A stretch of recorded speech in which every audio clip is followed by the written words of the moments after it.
Salam sejahtera and good days. Respected judges and distinguished audience members. My name is Chuan Jun Liang, and today I am pleased to present my individual innovation entitled Hybrid Logistic Regression Model for Post-Transplant Leukemia's Relapse, which has currently achieved Technology Readiness Level TRL3. Let us begin with the research background. Leukemia is classified into four main types: acute lymphocytic leukemias (ALL), acute myelogenous leukemia (AML), chronic lymphocytic leukemia (CLL), and chronic myelogenous leukemia (CML. With acute leukemia being more commonly treated using bone marrow transplantations (BMT). BNT is widely recognized as a curative treatment for acute leukemias and plays an important role in improving patient survival.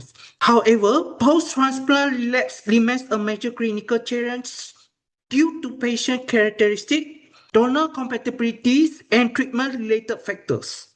To support clinical decision-making, various prognostic models have been developed, which are generally categorized into type 2 events and type-independent approaches for risk predictions in hematology. Having discussed the research background, let us now move on to the research gaps and objectives of this study. BNT is a curative treatment for acute leukemia, but post-transplant relapse remains a major challenge.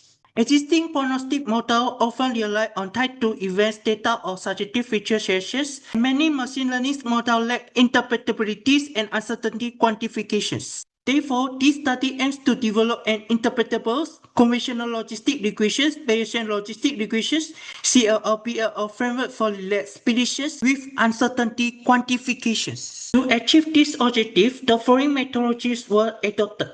This study adopts the Christian frameworks as its methodological foundations, as it provides a structured and iterative process consisting of 6 phases, ranging from business understanding to deployments. The overall model architecture is illustrated in Figure 1. The dataset used consists of 137 acute leukemia patients undergoing BMT. During the data preparation stage, 13 records from Alfred Hospital, Australia were excluded to ensure population homogeneity, resulting in a final sample of 124 patients. Based on this dataset, a simplified single-stage CLL-PLL framework is developed. In contrast to traditional stacking methods that combine multiple models, through weighted aggregations, this approach uses a single model at each stage. This design improves interpretabilities and reduces computational complexities.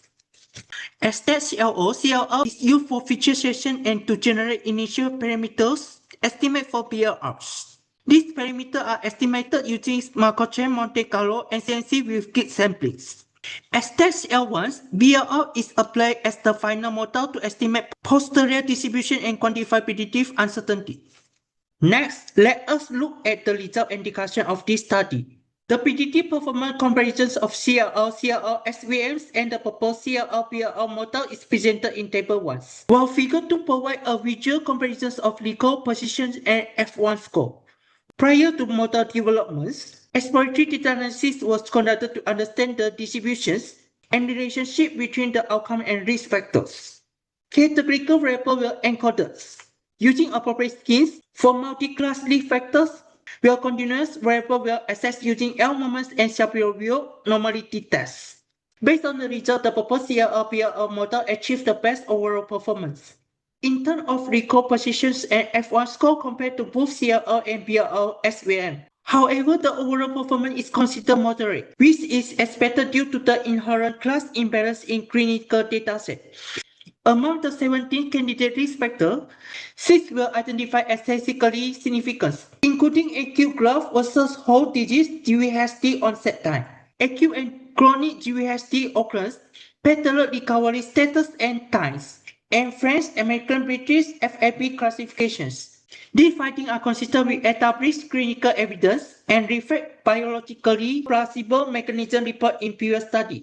In addition, the proposed CLL-PLL framework provides uncertainty quantifications through Bayesian influence, specifically for each individual predictions. A 95% credible interval can be obtained, allowing the model to capture the range of possible risks rather than a single point estimate. Next, let us move on to the potential commercialization of this model. This model has strong potential for commercialization in clinical settings. First, it can be integrated into clinical decision support system (CDSS) to assist in post-transplant release petitions. Second, it is based on routinely collected clinical data and does not require time-to-events information, making it suitable for real-world clinical applications. Finally, the model is compatible with electronic health records (EHR), enabling scalable predictive analytics for broader healthcare deployments. These characteristics support the practical deployment of the proposed model in real clinical environments. Finally, let us move on to the conclusions and key takeaway of this study. This study proposed a single-stage CRL-PRL framework under the Christian structures for risk stratifications. Although the predictive performance is moderate, due to class imbalance and the limited sample size, such performance is commonly observed in clinical prediction studies and remains variable when combined with model interpretability and uncertainty quantification for decision support. Future work will focus on sensitivity analysis to further evaluate model robustness and the stability of inferential results. Thank you very much for your attention. I sincerely welcome your questions and valuable feedback.